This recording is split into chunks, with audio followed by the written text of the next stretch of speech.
Hey everyone, my name is Jessie. Welcome back to my channel. Today we are talking series. So these are going to be series that, one, I need to complete because the series has been completed and I just haven't finished it yet. Two, a series that has a book coming out this year that I will be continuing on with. And then three, we will be talking about series that I will sadly not be continuing on with. And without further ado, let's get right into the video. Starting with the series that I just need to complete because all of the books are out now and I just haven't finished them. And the first one is Kingdom of Ash, the Throne of Glass series. This is the only book I haven't read in the series. I am planning on reading it sometime this year. It's definitely on my must-read list, so this will be completed. It's just such a big book, and Empire of Storms was sadly my least favorite in the series. So it just really dropped my motivation for finishing the series, but I'm still gonna finish it. Still excited to see how it all wraps up. So this is the first one. The second is the Dance of Thieves duology, and Vow of Thieves is the second book in that duology that I need to finish, and this is a companion series to the Remnant Chronicles. So if any of you have read the Remnant Chronicles, this takes place in the same world, features a lot of the same characters, but we kind of follow a new cast of characters on a new adventure. And I liked the first one. I didn't love it, but I do have the second one. I do want to finish it, so this is another one. The next one is Muse of Nightmares, which I've already started, so I do have a bookmark in it. This is the sequel to the Strange the Dreamer series duology, and I loved Strange the Dreamer, which I was not expecting because I wasn't a huge fan of Laini Taylor's other series, but I really enjoyed Strange the Dreamer, so I'm very excited to see how it wraps up in Muse of Nightmares. The other series is the, I don't even know what this is called, Winter Night series? I don't know what this is called. It starts with The Bear and the Nightingale, and it has The Girl in the Tower and The Winter of the Witch. The Winter of the Witch. Is that what it is? Yeah. Whatever the last two books are in the series, the second and third books, those are the ones I need to read. I really enjoyed The Bear and the Nightingale, so I'm excited to continue on with the series. It's just one of those that I read last year, pretty late in the year, and just didn't have a chance to finish it. So this year will be the year. Another one is the Beartown duology. Us Against You is the other book in this duology that follows the same cast of characters from Beartown. I loved Beartown. It made my top books of 2019 list. So I'm really excited to start Us Against You. It's just gonna be another heavy read. I can just feel it because Beartown was really heavy. So I didn't want to pick it up right away, but I am definitely planning on picking up Us Against You very soon. And then the last series that I need to complete, that I haven't yet, is Dark Dawn, the Nevernight Chronicles series. This is the last book in that series, and I'm so excited to read it. I loved God's Grave. I actually enjoyed it more than Nevernight, which I think is an unpopular opinion. Is it? I don't know. But I actually really enjoyed God's Grave, so I'm very excited to finish up with Dark Dawn very soon. So those are the series that I'm planning on wrapping up this year that are totally complete. So now let's get into the series that have a book coming out this year or are going to be wrapped up this year that I'm also planning on reading. The first of those is The Winds of Winter, which is this actually coming out this year? I don't know. I'm hopeful, but I don't know. This is the Game of Thrones. I don't know if it's the final book, is it? I don't know. This has been so long awaited, and now that the show's over and season 8 happened, which, oh my god, that season, I'm just really excited to see what the book does with the story and the characters. Hopefully it does a little more justice to the story and the characters than the show did. Yeah, so Winds of Winter is the first one. The next one is Stormlight Archive number 4. This one I'm definitely planning on reading when it comes out. I'm so excited to continue on with this series.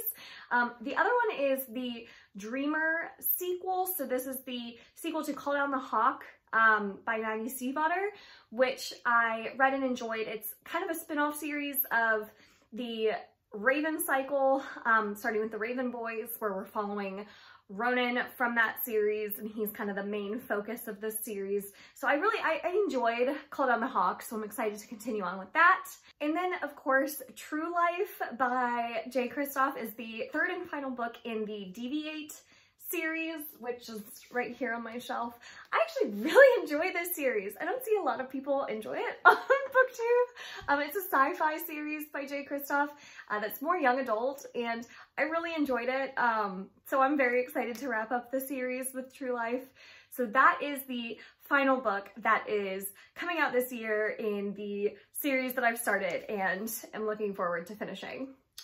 So now let's talk about some series I sadly won't be continuing on with. The first series to talk about is the Home for Peculiar Children series, starting with Miss Peregrine. So all of these books were 3 stars for me, and I just have a feeling that if I continued on with this series, the books would continue to get 3 stars from me.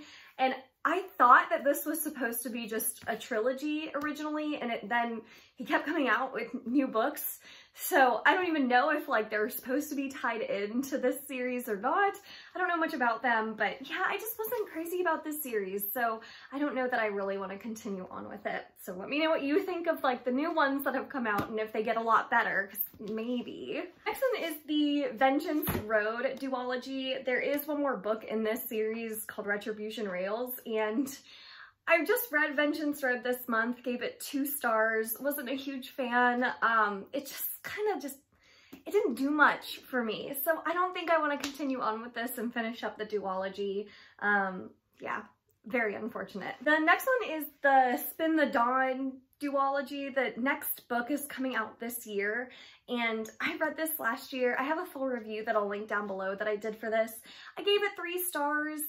It was fine. It was like every other young adult fantasy book, and I just wasn't crazy about the direction this book went in. I thought it started out so strong and then just kind of declined as the book went on. So at the end of that review, I was like, I don't know if I'll continue on with the series or not, and I don't think I am. I'm just not very excited about it, and I really want to be picky with what I'm reading this year to make sure that I'm not giving books 3 stars. I hate giving 3-star ratings because it's like, at least with like a 1 or 2 star, you can like really like feel something with it. It's like evokes an emotion out of you and you can like discuss online and whatnot. But with 3 stars, it's just so average that you're like, I don't have much to say. So yeah, not continuing on with this. Same exact thing applies with the Harbinger series, starting with Storm and Fury by Jennifer L. Armentrout. I also have a full review of this. It's not that I disliked this book. It got 3 stars for me. Again, it's like, I've continued on with series where I gave the first book 3 stars and then the rest of the series was 3 stars. So do I want to keep reading 3-star books? Not really. So I won't be continuing on with this one either. The next one is the Red Queen series. I've read the first 3 books, and I know there's only one more, Warstorm, and I liked Red Queen. I wasn't crazy about Glass Sword. I found it very boring and aggravating. And then I didn't mind King's Cage, but I hated the ending. So it's like, again, these were all 3 stars. Do I really want to continue on with a 3-star series? Is Warstorm so much better than the rest of the series? If it's not, I'm just gonna put it aside. And the other one I have is An Ember in the Ashes. This series, I forget what it's actually called. But the next one is The Torch Against the Night, and then A Reaper of the Gates. And I liked An Ember in the Ashes just fine. It's not that I didn't like it, but again, it's like so many other young adult fantasy books, and I just don't know that I want to keep reading those stories over and over again. So unless you all think that this series like improves vastly from book 1 and I'll love book 2 even if I didn't love book 1, then I just don't think I want to continue on with this. I don't know. Do you ever just have that series that's so like average that's like you could continue on with it, but like you're not excited about it? I don't know. It's like I want to be excited about continuing on with a series if I'm gonna invest my time in it. So that's my thinking with these. if these are some of your favorites, let me know, and you know, maybe I'll feel convinced one way or the other to either continue on, or if you agree that these series kind of just don't add much with the next installments in the series, then I won't continue on. But I am curious to hear your opinions on those. So definitely leave those comments down below. So that's all I have for you today. Thank you so much for watching. If you enjoyed it, make sure to give it a thumbs up and subscribe. I release new videos every Monday, Wednesday, and Friday. And until next time, bye!